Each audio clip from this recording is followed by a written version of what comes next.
Hello and welcome to Soberanía, the Mexican Politics Podcast. I'm your co-host, José Granados, Ceja, a Mexican journalist living and working here in Mexico City. I cover Latin America for Dropsite News, as well as being a presenter on Sin Muros on Mexico's Canal 11. And yes, I am joined, as always, by my co-host, Kurt Hackbarth. Kurt, welcome to the show. Coming. What you got there? Oh, Look nice. Look at this, ladies and gentlemen. Going right up into its spot. For the next 100 episodes, how apropos. That's exactly right. This is commemorating our first century mark and going for the next. So we have Soberanía up on the wall. Thanks again for all of your support. We're hitting 101. That's great. And of course, thank you to everybody for allowing us to take a little bit of a week off and get some little rest and relaxation, which is always needed in these turbulent times. You always wind up filling the week up with other things. Busy as always. And wind up being busier than the original weeks. Very quickly, Kurt Hackbarth, writing for Jacobin Magazine in the United States, Canal 11 here in Mexico City, Sin Muros in Mexico City, ready for the 101st episode of Soberanía. There we are. Very good. And of course, if you missed it, check out last week's episode of El Taller with Hillary Goodfriend, a researcher with the National Autonomous University here in Mexico, an absolute expert when it comes to Central America, but really geopolitics in general. We had an amazing conversation. The second half actually got a little bit more of attention, but I actually encourage everybody to watch both because there's really a great conversation. One of the best episodes. I'm glad El Taller is back. It's back. And you know, it's true. As I said in Twitter, one might not think that Central America is in the top of the priority list right now with all the rest of the shit that's going down in the world, but you really can't understand empire without understanding what the U.S. did and continues to do in Central America. There are a lot of lessons It's there. truly ground zero. It's truly ground zero. So do go ahead and watch that interview. If you haven't had a chance to finish it, watch the second part. Really worth it. And we thank Hillary. And so now we've got our groove back with El Taller, and we've got several more in the pipeline coming up soon. All right, let's get to the episode, which is what everybody is here for. Soberanía number 101. Let's throw the rundown on the screen. We're going to be talking about Sheinbaum nuking NGOs, basically treating these political organizations as any state should. And I think this is not unique to Mexico. No. The situation where NGOs masquerade as, these organizations that they're not. And so, there's finally some moves on this, which of course is going to upset the liberals and the intelligentsia. Oh, they're going to have to pay taxes. Yeah, they're not going to be able to kind of get their rich friends to donate money and write it off. Yep. We're also be talking about U.S. troops entering Mexico without authorization. Yes, it did happen. Again. Good point. Of course, there's, the finer details kind of explain what's happening, why, this wasn't an international incident, although maybe it should have been. And then on our third topic this week is going to be U.S. House approves an anti-quote-unquote expropriation bill. But really, this is, the political machine in Washington acting against Mexico for taking sovereign decisions. Once again. So, a very bit of a theme there. Nasty revenge bill. Yes. Right? For a very specific case, which exactly we'll get to. Absolutely what it is. And losers and haters, we're going to be talking about something we talked about just a couple of weeks ago. And they've come and shown their ugly face again. Did it again. Yeah. I always like to tease you, so you stay around. Stick around to the end. People love that segment.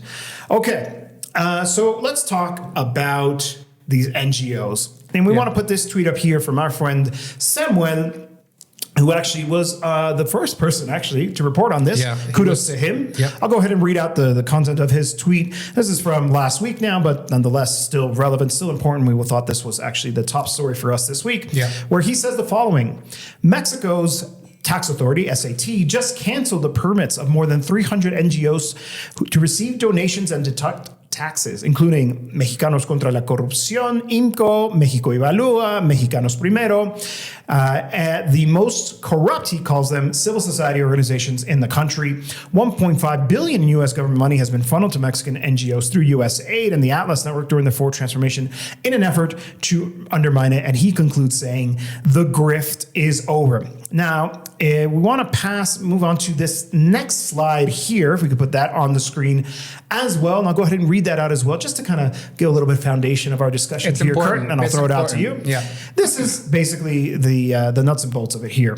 the Mexican Tax Administration Service indicated that the revocation of the authorization was not politically motivated, but rather due to the fact that these civil associations violated the law by declaring that they conduct scientific or technological research, which they could not prove. Well, how about that? In How other about words, they allegedly lied to qualify for a preferential tax regime, which could also constitute a crime.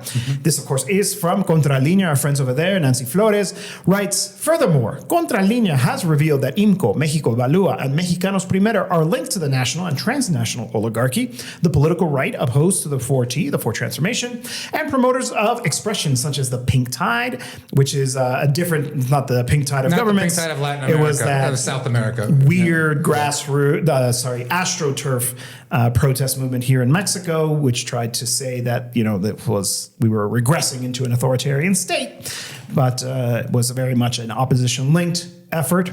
To continue from the article here, and the analyses and studies they generate border on neoliberal propaganda. That's some sharp writing there from our friends over at Contralínea. We have to get Nancy on El Taller. We really should. We really Absolutely. should. And we can definitely make that happen. Make that happen. Yeah. All right, so there you have it. We wanted to talk about this because this is the kind of issue that I think often generates a lot of misunderstanding. And in fact, was it Amnesty who just released a report about the so-called repression against civil society organizations? It's one of these liberal human rights organizations, kind of pointing the situation in Nicaragua, the situation in Venezuela, while conveniently it's always kind of the left-wing countries that are allegedly cracking down. Funny how they don't have anything to say about the total institutional collapse that appears to be happening in Ecuador, which is a far more egregious case. But anyway, that's a conversation for another day. How about Human Rights Watch doesn't have much to say about killing girls in Iran? They're very selective about these things. Plenty of indignation about Iran's resistance. Yeah, of course. And that's, par for the course. It's to be expected. What is going on here? So essentially, as the Contralínea article said, this was an administrative move. The tax authority obviously has played a really key role here in kind of cracking down on what should be called tax evasion.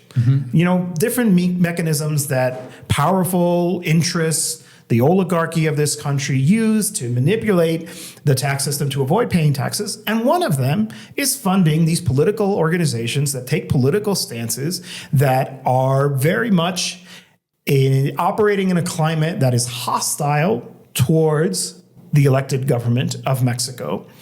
And, they all have every right to do it if they are, going to present themselves as political organizations, but they don't. They present themselves instead as, the civil society, nonpartisan, right? The issue is that they were essentially asked, okay, you are claiming that you can issue tax receipts because you perform X, Y, Z. And the tax authority said, prove it. Yeah. You have time. We are asking you to submit the necessary documentation to affirm that you are in fact doing this so you can continue to offer tax receipts. Which is very common. Standard practice. Yeah. It's super common. Basically, essentially, if you're a 501c3 and you don't file your tax reports, you can lose your tax exempt status. It's super normal, super common throughout the hemisphere. And they didn't participate. They opted not to. They decided that they didn't want to respond, or they felt that it was an overreach on them. You'll have to ask them in terms of what their calculus was, but they basically didn't comply. And this is the result. Yeah. Now, there will be voices out there who will say that this is an attempt at muzzling critics. But they had the opportunity to go ahead and prove that they were doing what they were said they were doing in order to continue to enjoy this privilege, because it is not a right. It's to a issue privilege. Tax receipts. Tax-deductible status is a privilege. And they didn't. And so here we are. Now, of course, the president has been really clear as well, saying that this is an administrative decision. They can continue to operate. Yeah. They just can't issue tax-deducting receipts anymore. That's it. And, I think it would behoove us to know a little bit more about who are these organizations, because we've talked a lot in this program about the Claudio X González organization, Mexicanos contra la Corrupción y la Impunidad, right, which is supposedly a watchdog organization, an anti-corruption organization, Mexicans against corruption and impunity. Well, who wouldn't be against corruption and impunity? But of course, that's really was just a front for one of the primary leaders or manipulators behind the throne of the Mexican opposition, Claudio X Gonzalez, right? Getting money from USA, right, to run their opposition, through these facade organizations. Right? And that was, amply discussed in AMLO's mañaneras over the years.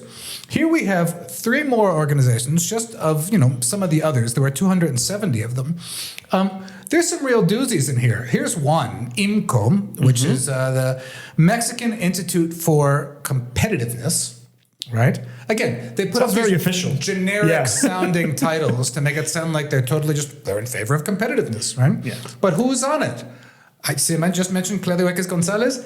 His daddy, Claudio X Gonzalez Laporte, who was also the president of Kimberly-Clark and was one of the orchestrators of the 2006 fraud against López Obrador, right? We also have the ex-director of the Reforma newspaper, one of the most vociferous right-wing newspapers in the country, right? We've got the actual president of BBVA Bank. We have this person who was the one of the main negotiators of the free trade agreement under Salinas de Gortari back in 1994, and a long list of et cetera. I don't think these people were in dire need of tax-deductible donations, but they were having a good racket going on there at the expense of the Mexican taxpayer, right? So that's IMCO for you. Now let's go down to Mexico Evalúa. Mexico Evaluates. It's another one of these, generic sounding titles, very NGO-like. We're evaluating competitiveness. We want to do benchmarks and all these kind of things, right? Here, the head there is Luis Rubio. And he was the still is a member of the board of Coca-Cola FEMSA. All right, and FEMSA that runs all the OXXO stores here. Also a virulent opponent of the 4T. Also, José Ramón Cosío Díaz. How dare the 4T not allow heavily sugared soft drinks to be sold inside schools? How dare he? Right, food deserts from OXXOs, nutrition deserts and OXXOs everywhere, right? And that's exactly the point, right? One of the former Supreme Court members, José Ramón Cosío Díaz, right, who was cleaned out with the reforms in the court, is in on this as well, right? Another one of the free trade agreement negotiators there as well, Jaime Enrique Zabludowski, etc.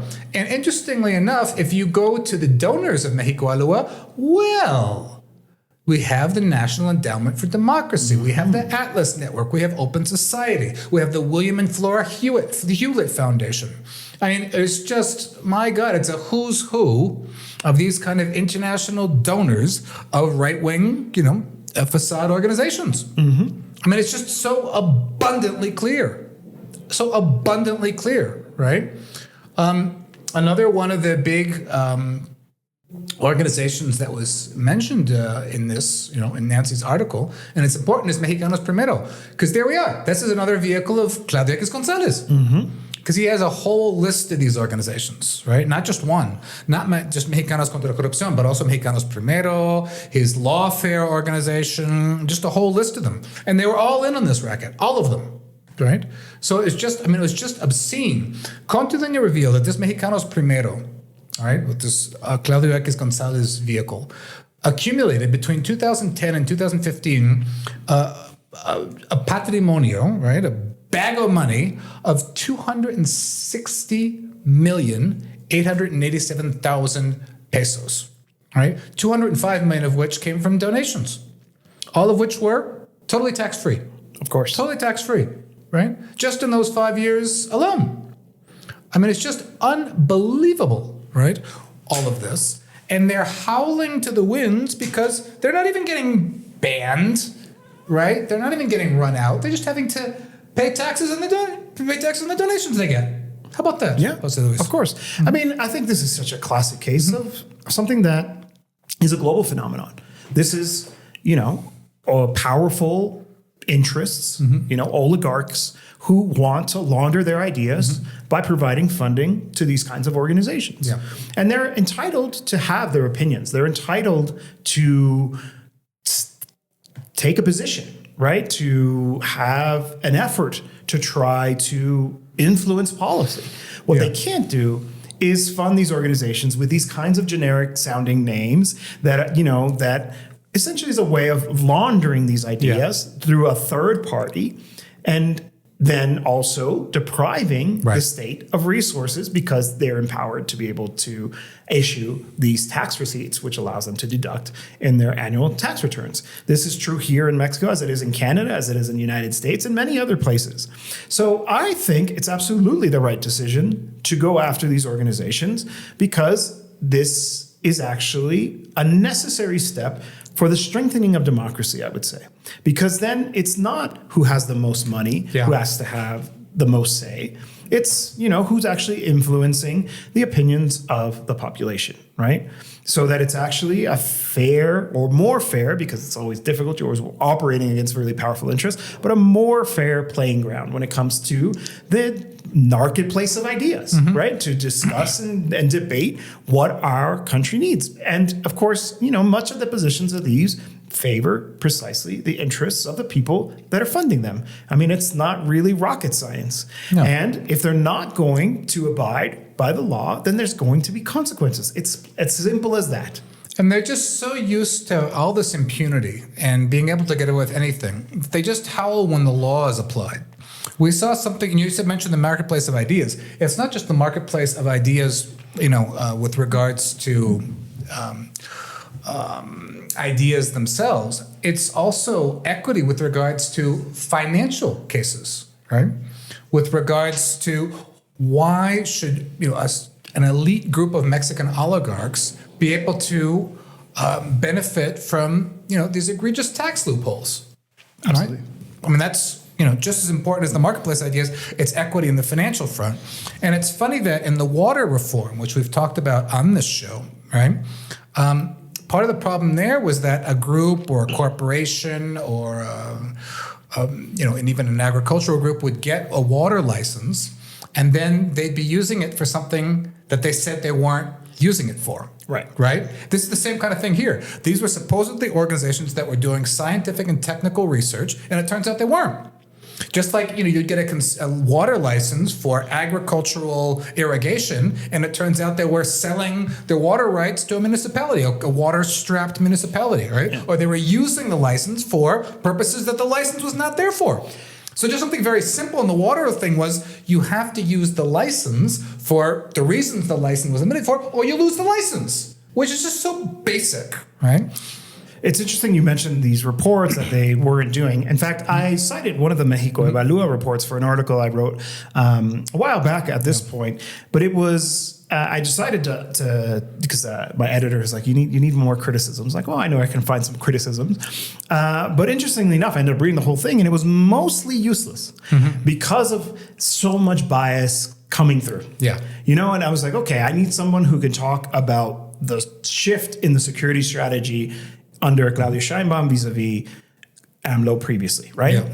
But it was very, very difficult to be able to actually use their so-called research because of that bias that was there. It was just so painfully obvious to me that they were taking great pains to try to inject as much criticism as possible, even though essentially the argument they were making was that Sheinbaum actually had made a shift in her policy and was pursuing a more aggressive strategy against organized crime groups in the country, right? So essentially, they were doing something that they wanted. She was doing something that they wanted. But they had to find a way. They had to find a way. Yeah. And so it really did kind of, for me, at least in my opinion, cheapen the analysis. Yeah. And I couldn't really use it, even though I was actually looking for something just like that. And do you all recall, those of you who are watching the show, and now episode 101, Georgia, the country of Georgia, not the state of Georgia's law on transparency of foreign influence back of 2024. The small country of Georgia had just this massive list of NGOs operating in the country. Yeah. And so they passed a law requiring NGOs and media organizations receiving over 20% of foreign funding to register as foreign agents, right? The United States also has a foreign agent law that APAC should be on, and this, of course, not. And the howls of indignation there, and about freedom of this and freedom of that, and the European Union basically threatened to walk all over Georgia, and there were leaders from EU countries marching on the streets in Georgia as if they could just meddle in internal Georgian affairs, saying that this was just, an absolute affront to the idea of democracy or whatever else. So, one understands that there are a lot of very wealthy and moneyed and connected interests behind these NGOs. This measure doesn't go anywhere near what Georgia does. It simply says, as applies in any countries, you have to prove that you're fulfilling the function that you're set up for. And if you're not, you lose your tax-exempt status. It's as simple as that. And apparently these organizations that I just mentioned, like IMCO, like Mexico Evalúa, and the like, were so clumsy that they couldn't even fake it. Like Mexicanos contra la corrupción y la impunidad would at least occasionally do a valuable journalistic report. Sure. Like they did the report on Rosario Robles and that whole estafa maestra. So they would sometimes do, real journalism just to cover their asses, while their real function was to get foreign USAID money to act as an APO organization against the Cuatro T. But they were astute enough to sometimes do some good journalism. Right. I think these guys didn't even want to bother with that. Yeah, they had abandoned that pretense. That pretense altogether. We're about at the 20-minute mark, so we should move on. But before we do, I want to say one thing, which is that we know it's coming because of this. Yeah. They're going to use this as an argument to say that there is an authoritarian regression.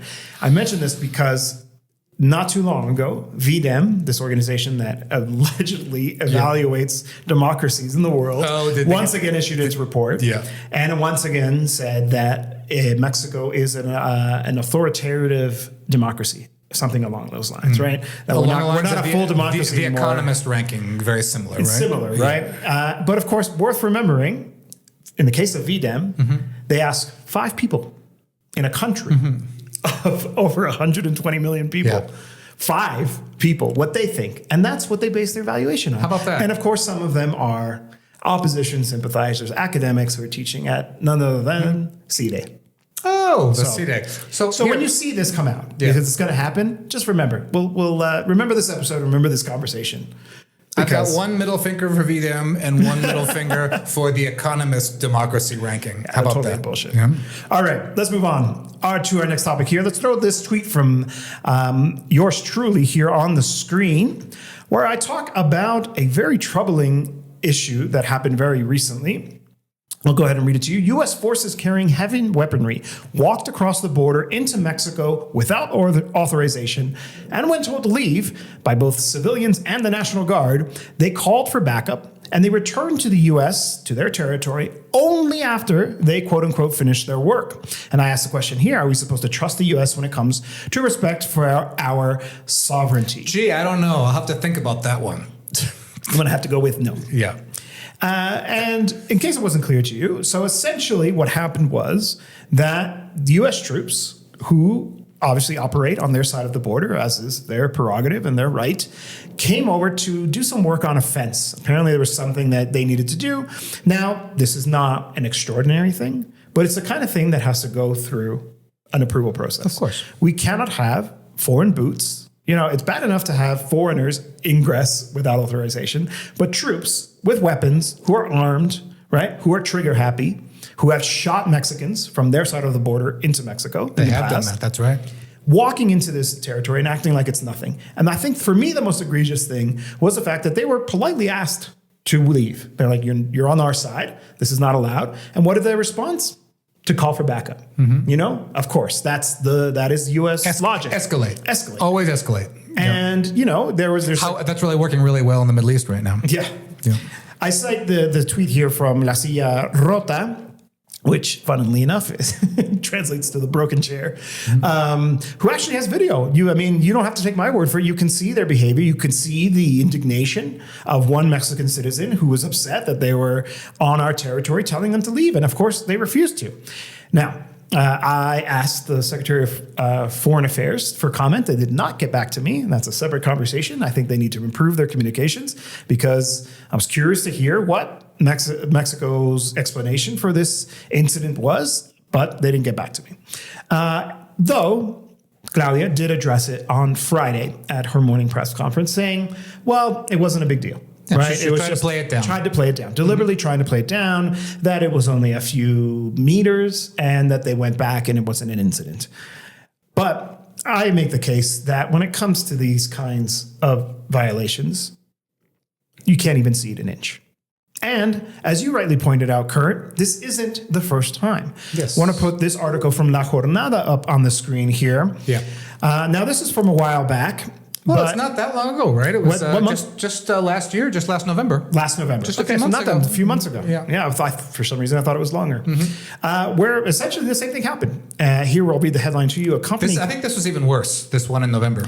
A company contracted by the U.S. placed signs on Baghdad Beach, which is inside Mexican territory, and Sheinbaum confirmed it, saying that these signs had been removed. What did the signs say? This Department of Defense property has been declared a restricted area by authority of the commander in accordance with provisions of the directive issued by the Secretary of Defense pursuant to provisions, etc., unauthorized entry is prohibited. So a bunch of gringos walked into Mexican territory and put up a sign saying it was U.S. territory. That's what happened.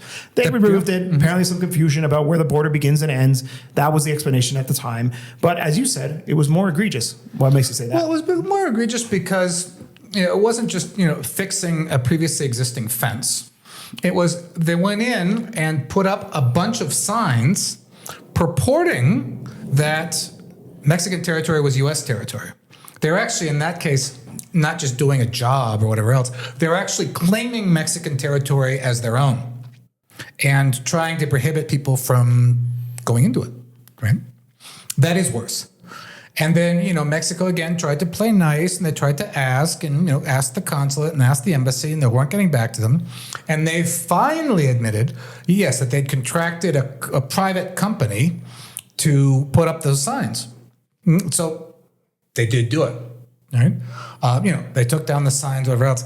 And there was this kind of weird excuse that the river that comes out there, where rivers come out, river mouths, tends to shift around.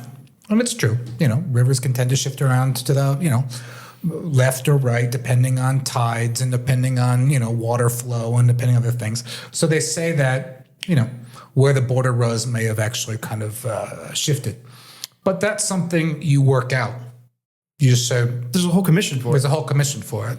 And they've been dealing with this ever since, they stole half of Mexican territory. They've been dealing with that border ever since 1848 and these kinds of issues. So there's absolutely no excuse for the U.S. government to not even do it themselves, but to hire a company to go out and put 6 signs saying that this is a Department of State restricted area in Mexican territory without even notifying. That's why I think this one was worse. Agreed. Yeah. If you don't mind, I want to read from my column for the Mexico Solidarity Project Bulletin. By the way, if you're not signed up, you can go ahead and do that on the website. Just Google Mexico Solidarity. It's available in English and Spanish, don't forget. I want to read from this, so I write a monthly column for them. And I quote Celso Amorim. So he's an advisor to Lula da Silva, a longtime Brazilian diplomat. He's occupied dozens of roles, hardly a radical. And he says the following in an interview with Phenomenal World. Quote, "This is a world without illusions. The country needs to develop a serious defense policy, not to confront major powers. We will never have the capacity to confront countries such as the United States, Russia, or China militarily, but to acquire, and this is the key part, real deterrence capability." And so what does he mean by that? I'll quote him again. "It is essential that external actors know that any aggression would entail significant costs and damage." And I go on to say, while President Claudia Sheinbaum has been clear and consistent in her defense of Mexico's sovereignty, the country's security doctrine seemingly underemphasizes the military threat that the United States presents. The United States has no respect for our sovereignty. And here I get into the details of this most recent incident with them, the Sheinbaum saying that it only costs a few meters. And as I said again, I want to emphasize this. When it comes to U.S. incursions, and this was an incursion, into our land, we cannot cede even an inch. Mexico should continue to work to maintain a positive and healthy relationship with our closest neighbor and number one trading partner. But acting like Trump isn't capable of unilateral military action against us is foolish. What a general deterrent strategy might look like for Mexico is a question best left for military experts. But watching Iran's missile capability at work should be a source of inspiration for all the rebellious peoples of the world, including us. Yeah, and if you want to talk about a deterrence capability, oh yeah. We don't have one. We don't have one. And we clearly have someone who has, in the span of less than half a year, basically violated our national sovereignty, violated our territory, called for backup when we asked them politely to leave, which is fine. In a very cavalier manner. Absolutely. You think that they're going to respect our sovereignty without some muscle to back it up? The answer is no. Yep. They just proved it. What did they do to Venezuela? They kidnapped their president. They're exposing a medieval-style siege on Cuba. And you know what? You have the counterexample of what Iran is doing in the face of the aggression. Oh, yeah. And that is changing the conversation at a global level. It's true. I agree with Cesar Morin. There's no way Mexico could take on the United States, China, or any of these powerful militaries. But we can have a deterrent strategy. We can make it so they think twice because the price will be too high. They have just shown us through this incursion, through the beach, through the killing of Mexicans off the coast of Guerrero, that they don't respect our people and they don't respect our sovereignty. So we have to make them learn to respect us. They could at least start looking into a Iran-style drone program. A $20,000 drone knocking out $1 million interceptors. Yeah. I mean, I don't relish in this thought. No, I'm not someone who's like rah military conflict. I agree with our Constitution that says we should seek a peaceful resolution to conflicts. And I'm sure that if we went down this road, that they would start talking about this in hearings over in Washington about how now Mexico is a threat. But to do otherwise is foolish. It is preventing us from having the equipment we need to deter the United States from attacking us. Yeah. We do not live in a world of international law. I wish we did. I did a master's degree in human rights. I'm supposed to believe in this stuff, but I don't because the world just proved to me it doesn't exist because we watched the genocide happen, because we just saw Iran be attacked by Israel and the United States in the midst of negotiations. Twice. This is the real world we live in. This is the world we actually have to operate in. I don't relish the fact. I hope that we can find peaceful solutions always, but it's stupid to think that that is the only strategy that we should be putting into practice. Yeah, and one understands, in a country that still has so much poverty, as in Mexico, every peso that goes into the military is one less peso for social programs and education and health and the like, with the very limited, budgets. But one can't be naive, as you say. Now, one also understands the Mexican government response in this case, absent the deterrent as currently exists, of trying to just downplay it. They downplayed the episode in November. They downplayed this episode now, right? But let us recall that these are provocations, and these provocations are not going to go away. Just as we said when Trump tries to up the ante and keep trying to turn the screws, that's not going to go away. So they tried it once in Tamaulipas. They're doing it again here, right? Let us recall the U.S. are very unfortunately masters of provocation. How did the Mexican-American War start, people, in 1846? The U.S. landed amphibious troops between two rivers, the Rio Grande and the Rio Nueces, knowing full well that Mexico believed and had asserted that the international border was at Rio Nueces. So they deliberately landed troops in that contested area to provoke an attack, which is exactly what wound up happening, and that set off the whole thing. So these supposedly minor provocations can have large history-making effects. Now, one doesn't want to caer en provocaciones, as AMLO's great phrase always was. We're not going to fall for any kind of provocation. Okay, understood. But understand them for what they are as part of a larger, aggressive, imperial, reloaded strategy. And you start to see them differently and say, all right, I'm not going to fall for that provocation, but I'm also not going to be caught flat-footed in these things anymore. Exactly. That's what it is. Yeah. You know, as the saying goes, right? Mm-hmm. When somebody tells you who they are, believe them. Believe them. And the United States has proven very, very clearly, in a very short amount of time, just how aggressive they're willing to be. And we've talked about this endlessly on this program. Yeah. There are elements inside of the White House right now who would relish the opportunity to attack Mexico, to engage in unilateral military action. Obviously, kudos to the president for defending Mexican sovereignty, to not allow that to happen. I think it's because of her firm position that it hasn't. Otherwise, it'd be like Ecuador is right now, which allowed a joint operation. Then it turns out that it wasn't a drug running facility at all. It was a dairy farm. Mm-hmm. That's exactly what would happen. And that was the first so-called joint action. That's exactly what would happen in Mexico. It would be innocence. And they would claim that they, as they continue to insist in the case of Ecuador, no, it really was a drug lab that we blew up. Yeah. They were actually terrorizing local villagers so that they didn't find out that they bombed a dairy farm, right? That's what awaits us if we allow U.S. military action in Mexico. And obviously, one can't be talking about all of this without thinking of the Cuba case, right? Which is obviously, front and center of everybody's minds. Right? Mexico hasn't been sending oil to Cuba to not, provoke the beast. But now that the Russian tanker has landed with oil in Cuba, that game has changed too, hasn't it? Yeah. And I think that's a really good example. I mean, there's a reason why Russia is able to force its way in and Mexico isn't. Right. Because there's a lot of military might behind Russia's actions. And even those apparently were also negotiated. Right. And I'm sure Russia said, well, if you really want to risk it, we'll send an escort. How far are you willing to push this? Whereas if Mexico does that, we get bombed the next day. That's the truth of it. Right. And there's people out there saying, and it's really upsetting to me that Sheinbaum was a coward in this. No. I mean, Sheinbaum has to look out for the national interest. She's playing the hand she's dealt on this. Right? But the country has to move forward on this and change that hand. I want Mexico to break the blockade. If I had Claudia Sheinbaum in front of me, I would say, please, how can we make this happen? Right. But I also understand that there's probably information we don't have in terms of what the threat actually is. And we've talked about this before. It was likely an implicit military threat that if you do this, it's not tariffs we're going to hit you with. We're going to hit you with bombs. All right. Ready to move on to our next topic? Yes, we're about indeed. at the 36-minute mark. Kurt? Okay. Let's get this story from El Universal up on the screen here.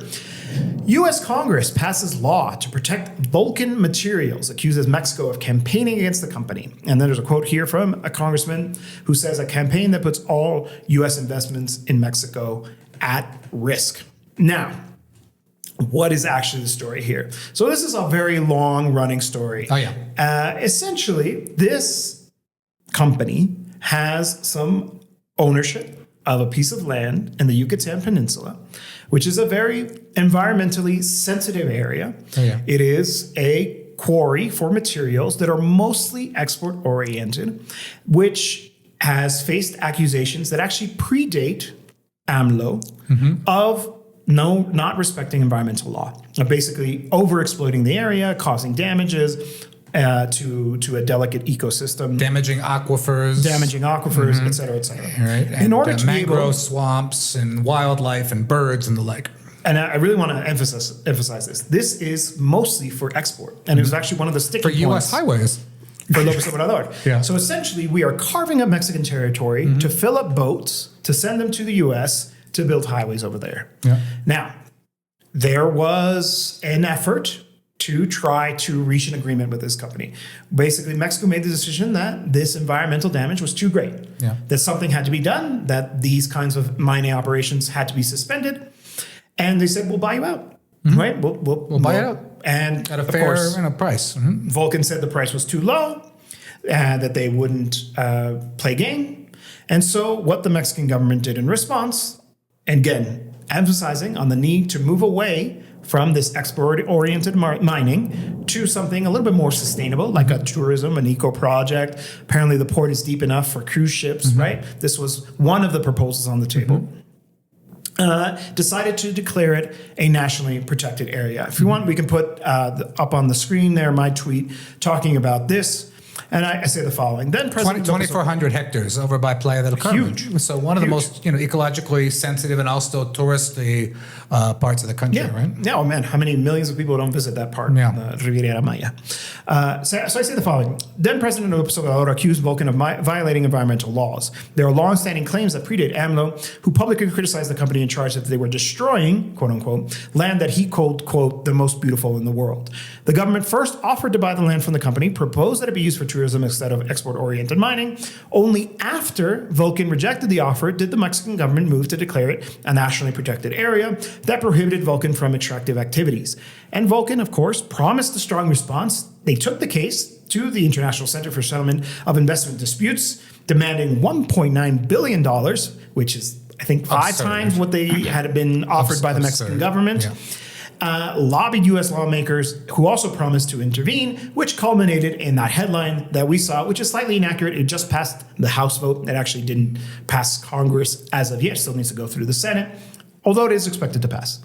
Now, on the one of those kind of jingoistic things that we'll get through, right? Yeah. On the ICSD panel tribunal thing, Colombia just announced that they're leaving, which I hope is the beginning of a domino effect of everybody leaving, because those are totally stacked against the interests, the national interests of states, and almost always rule in favor of companies. It is not exactly a fair place to hear things out. But anyway, this is being done right now. There in the tribunals handling it. And actually this came up as well in the Mañanera today when we're recording this on March 31st. And Sheinbaum said she's not worried because the bill, interestingly enough, and that is true, only talks about ports that were expropriated. Technically, legally expropriated. Yeah.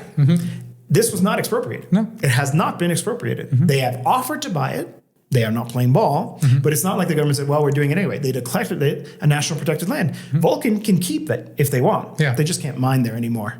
That is not an expropriation. This was one of AMLO's last moves out the door. It was. And it was a brilliant chess move. He didn't expropriate it. They just changed what that land can be used for. And so, of course, they're not, extracting there anymore. They're not extracting there. They can't. Right? They'd already gouged that area for some 35 years, right? For fill for U.S. highways and such. And it was really interesting. All of the howling about the Maya train and its environmental impacts. This whole Vulcan Calica thing where AMLO took a very firm environmental stand got very little notice from environmental groups, right? Or from those same people who are complaining about the Maya train. Right? Got very little news coverage support from them at all. Right? None. It's basically been, it was just AMLO's administration against the U.S. Everything they accused the Tren Maya of being guilty of, this company actually is. Of collapsing, the cenotes, of affecting the aquifers, of overexploiting the land, of building and raising entire forests. All of that. All of that actually happened here. Clearly, Mm-hmm. you can see it. You can see the aerial photographs of the before and after. Yeah, he put them in the Mañanera, right? Repeatedly. Yeah. And what the U.S. press always leaves out is they tried to come to an agreement. They never share that part. They always try to say these, radical messianic governments just expropriated us. Well, first of all, they didn't expropriate them. And second of all, they spent years trying to come to an agreement on this. Didn't listen. They didn't listen. It's just like these provocations with troops coming across the border. They didn't listen. Let's just do it again, right? So I think I don't have to listen to these people. I'm just going to keep doing what I have to do because I know I've got, my daddy's senator, or there's the Alabama senator got involved in this. But it's an Alabama company. Vulcan is based out of Alabama. Daddy and mommy's senator and the Trump administration and, these investor state panels behind me and whatever else. And, I'll just have to play the long game because otherwise I'll end up getting, bought out for a fair price. And I don't want the fair price. I want the exaggerated $2 billion, price. Right? After they've already, ruined, as Amla said, one of the most beautiful parts of the country. This, I think, should have been a front and center environmental issue. And it wasn't. And it wasn't. No, and I think the point you make about the U.S. representatives in this case, I'm actually quite surprised that it got as far as it did, that it's actually now made it past committee, made it onto the floor, got approved, is going to the Senate, right? It shows that, these legislators, they don't act in the interests of the U.S. They're acting in the interest of Vulcan. It's state capture. Listen, if Vulcan State needs capture. these raw materials, find them somewhere else. Because in Mexico, we made the decision that we don't want to have this part of the country destroyed anymore. That's it. It's simple. And just because you bought that land 40 years ago doesn't mean you have a right to run roughshod over our sovereignty. Well, actually, originally it was a partnership with a Mexican company. Senex, and then, right? Yeah. And then Vulcan, got the whole, so they got in the door through a partnership. Yeah. And then they got control of the whole project. And it's They're being offered to pay out. Yeah. Fine, you made an investment. I get it. Okay, you want to, well, take the deal. Yeah. Just like before the oil expropriation in 1938, right? They offered a deal there too, right? With regards to the foreign oil companies. They offered a deal with regards to, buying them out. And they threatened not to. But in that case, Roosevelt put his thumb on the scale and said, just accept the offer. Yeah. And don't be idiots. But now, of course, the current government is, the exact opposite. And they're encouraging them to be as idiotic as possible. And so this is now becoming a situation where there's now going to be a U.S. law prohibiting U.S. shipping from going into expropriated ports anywhere. Yeah. How is that going to gum up? That's just it, right? Like In a situation now where, world shipping is already thrown into havoc because of Iran and the Strait of Hormuz and, all of the implications that's going to have on the maritime world, they're just going to now throw in one more, spanner in the works. They think they have all Good the luck with leverage, that. but they don't. No. They don't have as much leverage as they think they do. Time may be time to call their bluff. All right. We are almost at the end here. Okay. Let's get to losers and haters. Losers and haters. So let's put this headline here from El País. The 101st loser and hater. 101st. Well, did we always have?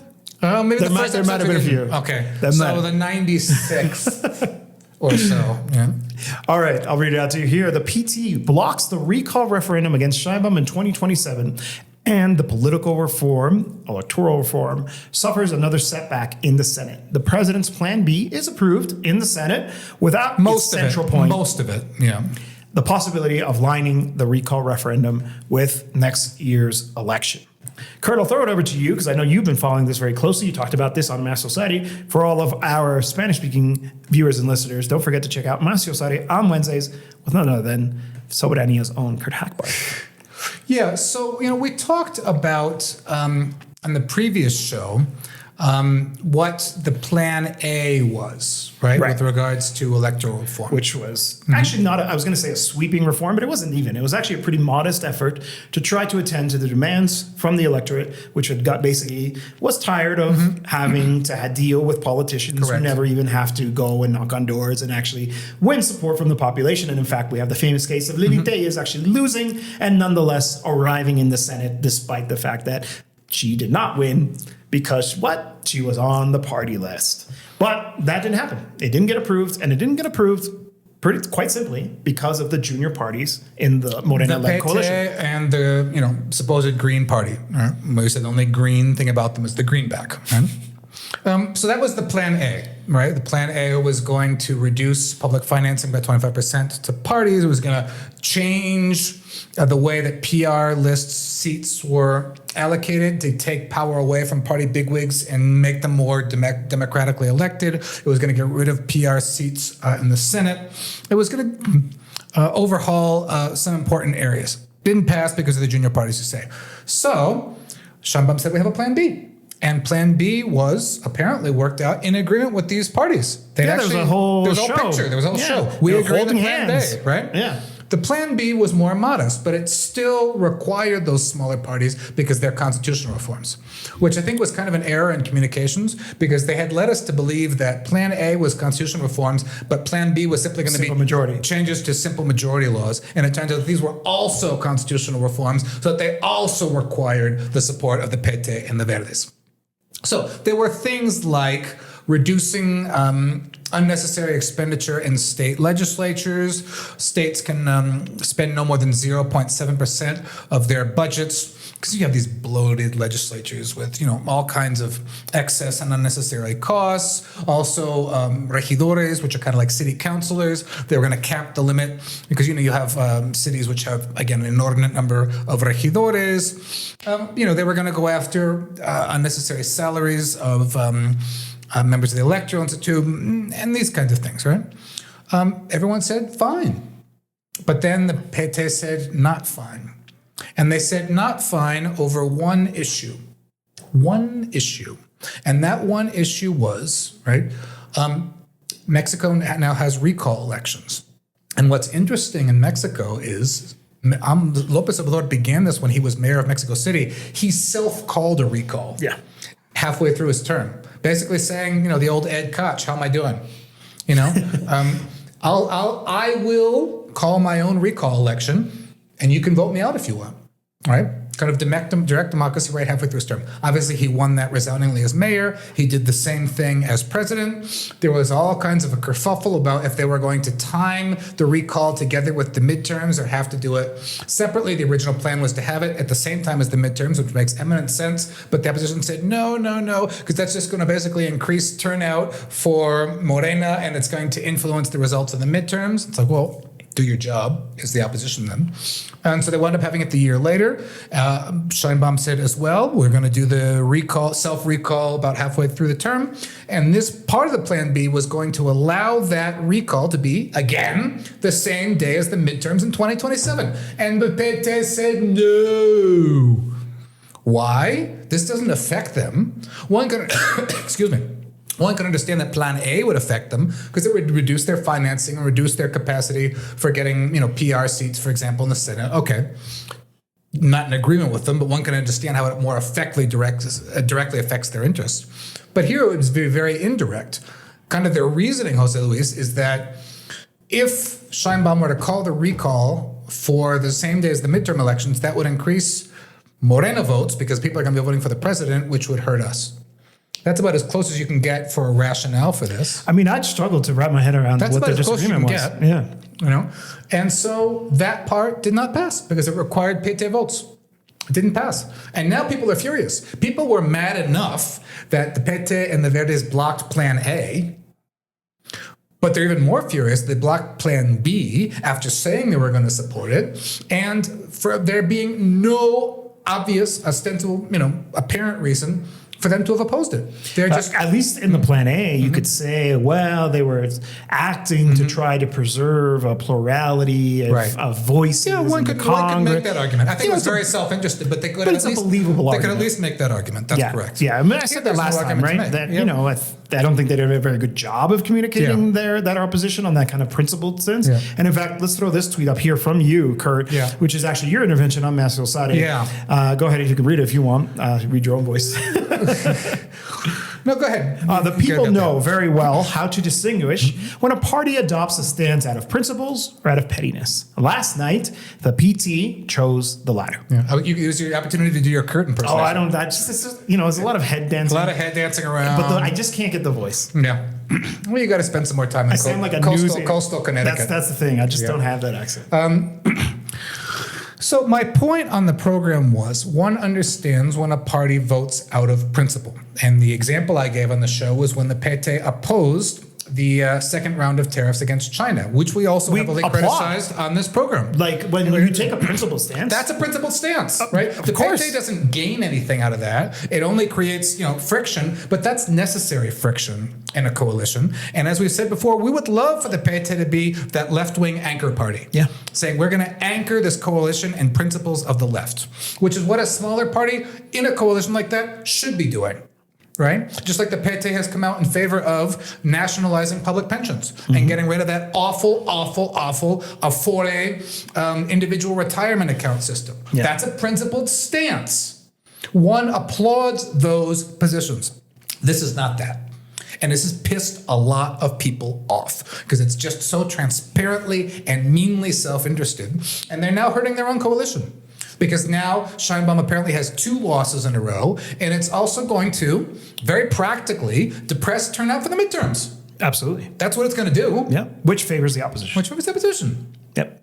And there's for no good reason. There's already divisions emerging at the local level between Morena and its coalition partners. And I think a lot of it has to do with this, is because, for example, Lilia Aguilar, has been really defensive. I actually I had a certain appreciation for her interventions there inside the Congress, but Pete Congresswoman, Congresswoman. Yeah, thank you. I thought she was actually quite good in many ways in the business of actually being a legislator. But, this kind of her aggressiveness, this over defensiveness, no, you're the ones who are dividing us, I think has really left a bad taste in my mouth. It has left a bad taste. Very broadly of the PT, and in addition to the fact that it isn't kind of that force pulling the coalition to the left. It does on a handful of occasions, but really I think in a lot of ways they're operating the way that every political party in this country does, Morena included, which is to try to look out for its own best interests.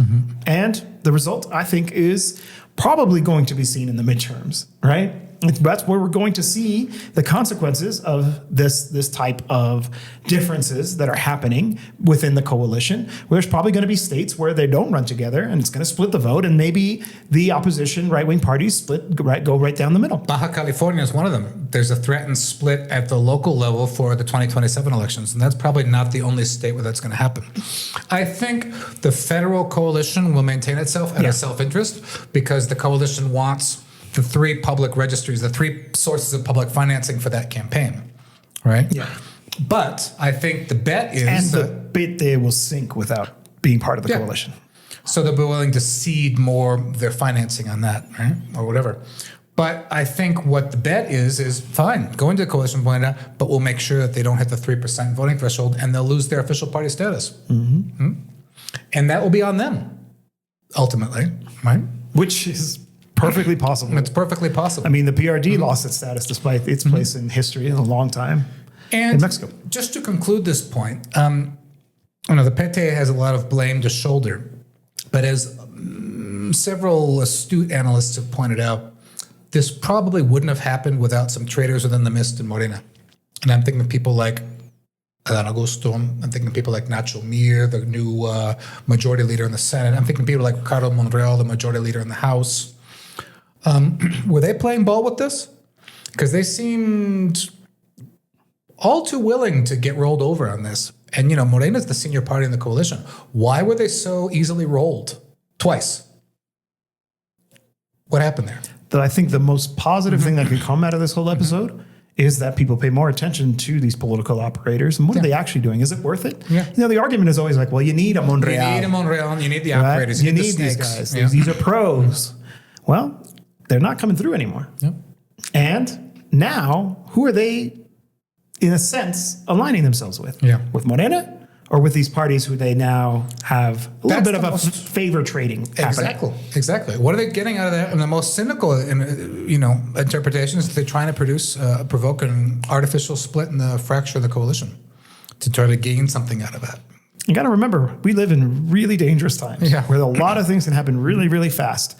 They're playing with fire. They are playing with fire. And Mexico, in a lot of ways, is an island of stability. It is. And just to say, there's also some blame to go around too. The Plan B was not well drafted. There were some errors in it when it came to Congress with regards to not putting in requirement for gender parity in municipalities. And then they had a maximum limit for regidores at 15, but also they're going to put a minimum amount at 7, which actually was going to require some municipalities to increase their regidores when the idea was to decrease them overall. So, everybody needs to up their game here. Yeah. They're in year 2 of Sheinbaum. They shouldn't be dropping the ball like this and making these kind of mistakes either. Agreed. And then the president can't carry everything on her shoulders. President can't carry everything, right? She's got to delegate to people she can trust to do their jobs correctly. Precisely. All right. We're almost at the end here. Any housekeeping items, Kurt? Anything to say? Of course, always thanks to our viewers and listeners, especially the members of the channel who so generously donate every month to keep the show going. We always appreciate that. And of course, it was a very short break. We'll see you next week. We're going to have more and more episodes. And we got another El Taller already in the pipeline. Getting ready in the pipeline. So in the oven. Stay tuned. We are back, baby, for the next 100. That's right. We'll see you next time. Recordamos a esos políticos hipócritas e irresponsables que México es un país independiente y libre, no una colonia ni un protectorado de Estados Unidos.